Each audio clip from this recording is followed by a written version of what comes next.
Call the meeting to order and ask Councilman Little to do the pledge of allegiance. Pledge allegiance to the flag of the United States of America and to the republic for which it stands, one nation, under God, indivisible, with liberty and justice for all.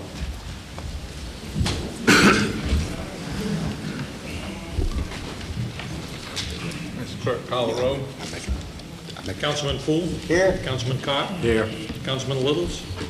Here. Councilman Watson? Here. Councilman Barton? Here. Mayor Lovelace? Here. Approval of the last meeting minutes. Make a motion to approve. Second. I have a motion by Councilman Cotton, seconded by Councilman Barton. Any discussion? Councilman Poole? Yes. Councilman Cotton? Yes. Councilman Littles? Yes. Councilman Watson? Yes. Councilman Barton? Yes. Motion passes. Minutes are approved. And I'd like to welcome all the visitors today. Appreciate y'all all being here. I need approval of the agenda. Okay, I have one item I'd like to add. A South Alabama Gas District resolution concerning the ordinance that was presented in April. And I'll put that under old business, the second item, under the recommendation. That's all I have. May I make a motion to approve? No. All in favor of the agenda as amended? Aye. Say aye. Nay? Ayes have it. Agenda is approved as amended. I'm going to have a public hearing today about the state revolving fund application and project. So I will call the meeting to order. And I think we have Bob Carter here to present it. The city is submitting an application to the Alabama Department of Environmental Management for funds through their Clean Water State Revolving Loan Fund. The amount of funds requested is $650,000. The funds will be used to replace 3 aging wastewater treatment pumping stations, sewer pumping stations, and will provide sewers on Scott Street. It's an area that's low, gravity sewers are not available, and this project would provide sewer service for the homes on that street. This program is a loan fund. It's a subsidized loan fund with EPA funds. There are some grant funds that may be a part of this. We don't quite know yet if we'll be able to obtain those. Hopefully we will, but everything will be structured in such a way to maximize the city's chances to obtain some grant funds on this. And that's pretty much the program. Anybody have any questions? Any public comment? There no public comment? So this is public hearing. Thank you. Thank you very much.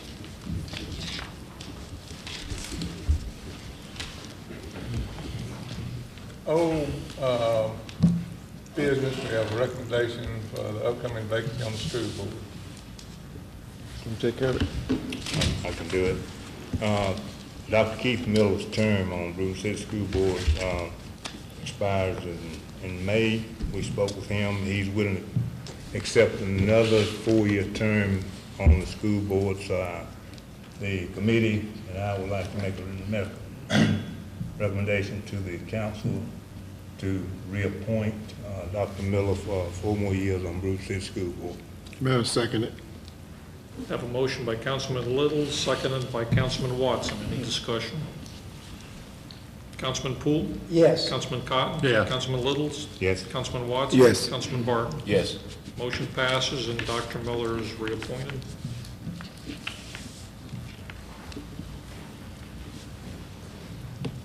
This is my added item, and it's a resolution concerning the South Alabama Gas District. And due to items beyond their control. They did not meet the designated date for them to approve what the council approved in this ordinance. So this resolution will allow the council to give them permission to extend that date to July 1st. I recommend its approval. May I have a motion that we approve resolution number 13-0528? Second. I have a motion by Councilman Watson, seconded by Councilman Cotton. Any discussion? Councilman Poole? Yes. Councilman Cotton? Yes. Councilman Littles? Yes. Councilman Watson? Yes. Councilman Barton? Yes. Motion passes, resolution is approved.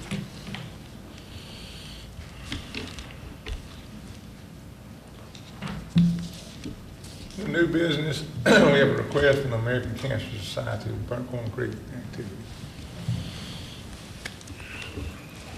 Brenda here? I think he's gonna do it right there. Okay, go ahead. Yes, sir. First of all, I have a little gift for the council. I want to get you guys in the relay spirit. We've had our Relay for Life this year for the American Cancer Society. This is kind of a follow-up event.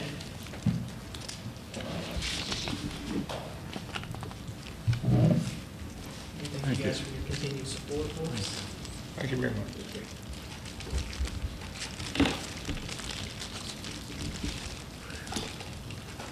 Thank you, sir. Thank you.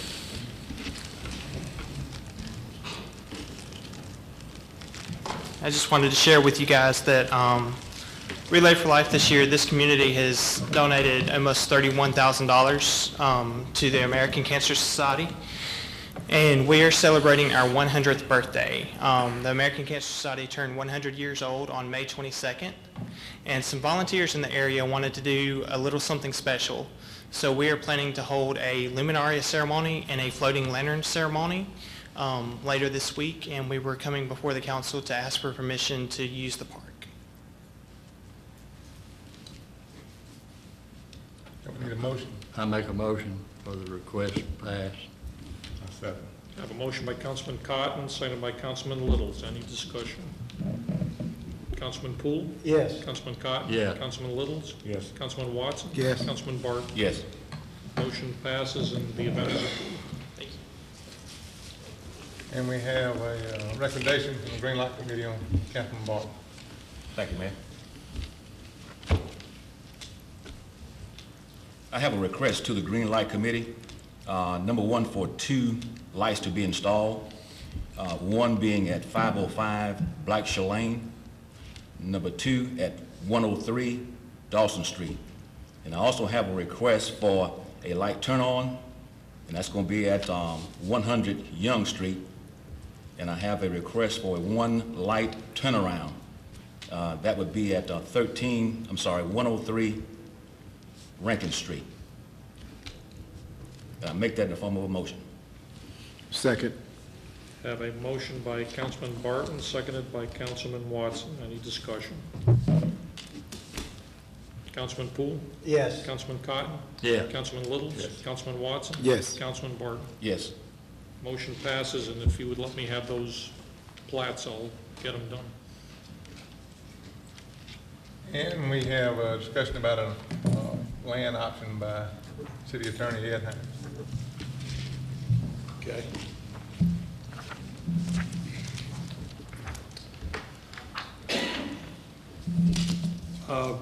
Mayor, gentlemen of the council, T.R. Miller Mill Company has granted to the city an option to purchase just 58 acres that Ms. Angel is pointing to. You see it's located in the right adjacent to the airport. The term of the option is going to be from April to April 30, 2016. If the option is exercised, the purchase price will be $290,000. And T.R. Miller, as a community partner, has promised good faith to work with us on that, and hopefully we can get some interest in it through the mayor's your industrial development program in some way. And what we need is a motion to authorize the mayor to sign on behalf of the city. I make the motion for the mayor to sign this option. Second. I have a motion by Councilman Poole, seconded by Councilman Cotton. Any discussion? Councilman Poole? Yes. Councilman Cotton? Yes. Councilman Little? Yes. Yes. Councilman Watson? Yes. Councilman Barton? Yes. Motion passes. Option will be executed. And I would just like to say that there's been a good bit of effort from the airport committee, this council, to work on the airport, looking at different options for industrial development. We have another 20 acres there that will soon be listing that 20 acres and this additional, I think it's 58 acres, with the state of Alabama is industrial sites. We're hoping to attract industry to our airport. I had the airport committee look into a number of options with the military, whether or not we could use the airport to keep airplanes there for them, tie them down, sell them fuel. I've asked Earl Lambert, the airport manager, if he would briefly discuss with us how that discussion went with the military. Thank you, Mayor and Council. We, the board, airport board, and I'm Earl Lambert, airport manager, to those that you don't know, we investigated the increasing the use with the Navy at the Brewton Airport. The Navy does now, all they do is what they call touch and go. Come down, touch, back up. Been doing it 50 years. But there was some discussion a few months back about the possibility of them using the airport more in a static situation, otherwise leaving planes there, parking them there. And they actually do this at the Pensacola Airport. So we posed the question to them, could you come to Brewton and do that? And we were hoping for additional revenue of tie down and fuel sales and an increased participation with them to help our airport. But what we found, those planes that are, I'll use the word left overnight at an outlying airport, the Navy requires they be on a secure field. And they said for us to keep them at Brewton, the field would have to be up to, let's call it TSA standards, transportation safety, like when you go somewhere on an airliner. You know, everybody can't just walk out on the ramp, it's a secure area. So if they tie them down at night, our airport would have to meet those standards of security. The second was the logistics, the distance from Naval Air Station Pensacola. The pilots that leave them there, some of those guys are young, single, and they eat at the mess, and they stay in some of the barracks, and they stay on on-base housing. But if they were in Brewton, there'd be quite a logistics problem. Naval Air Station Whiting Field is closed on the weekend.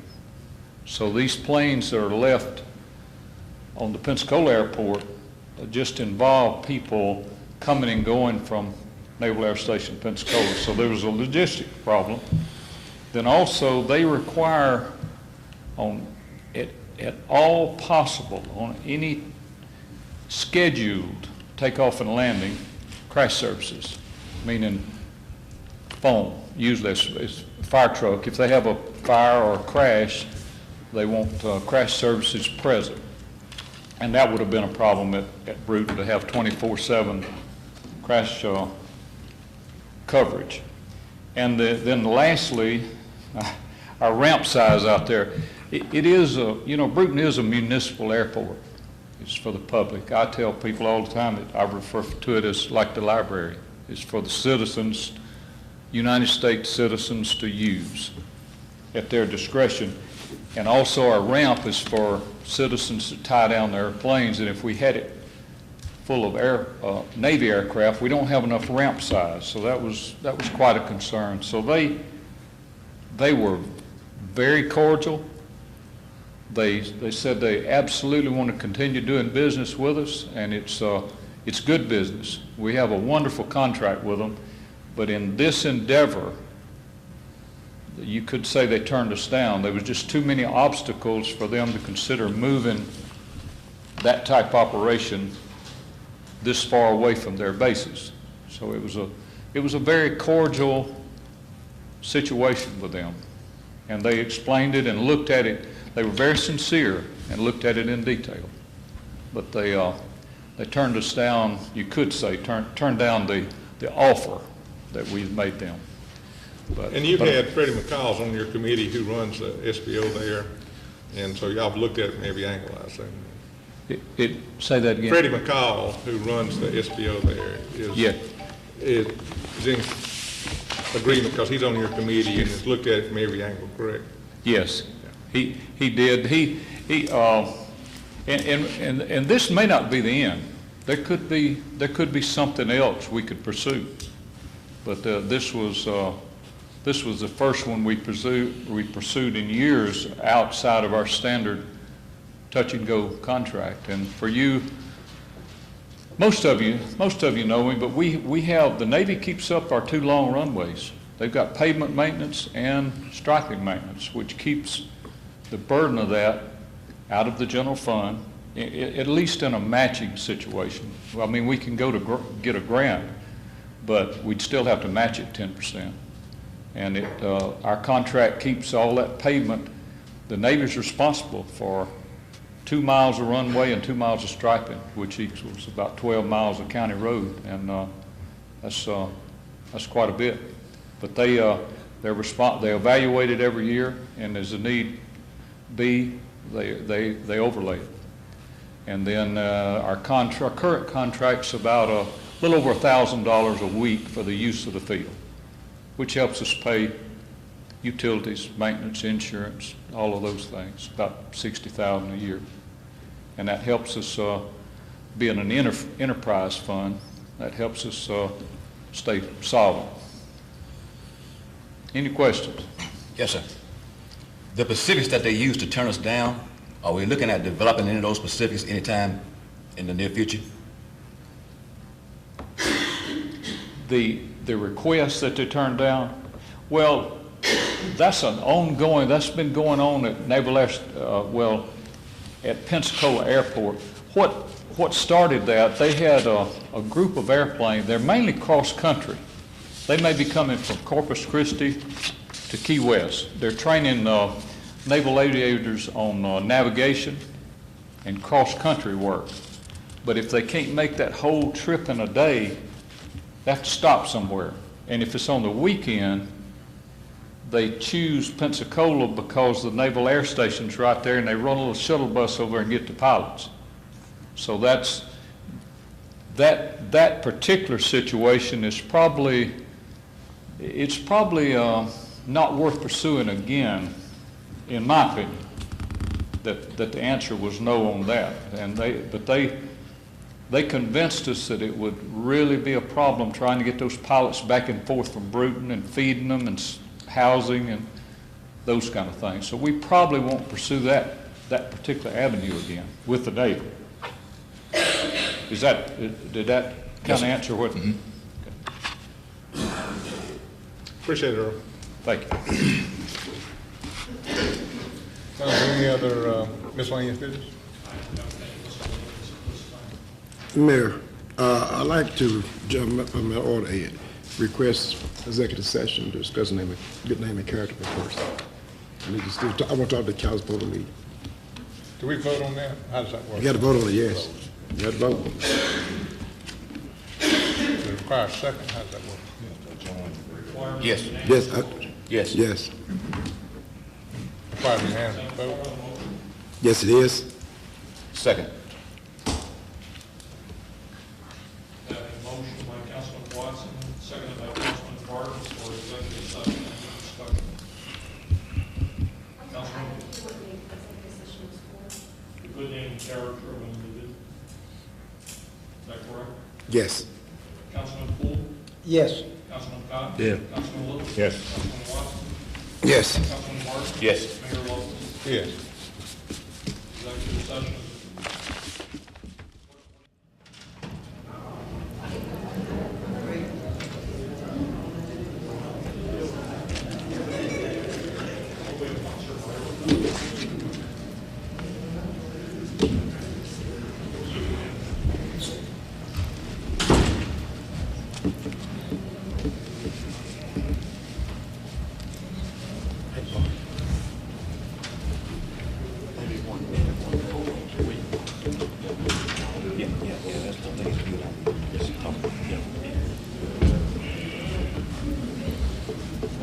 All we need, You can't come to all we need is a motion to adjourn.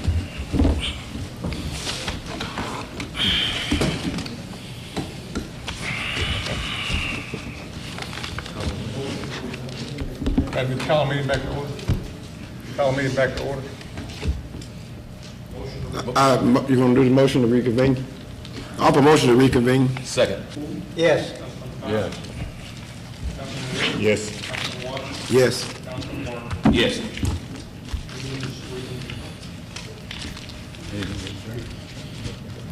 Make a motion to adjourn.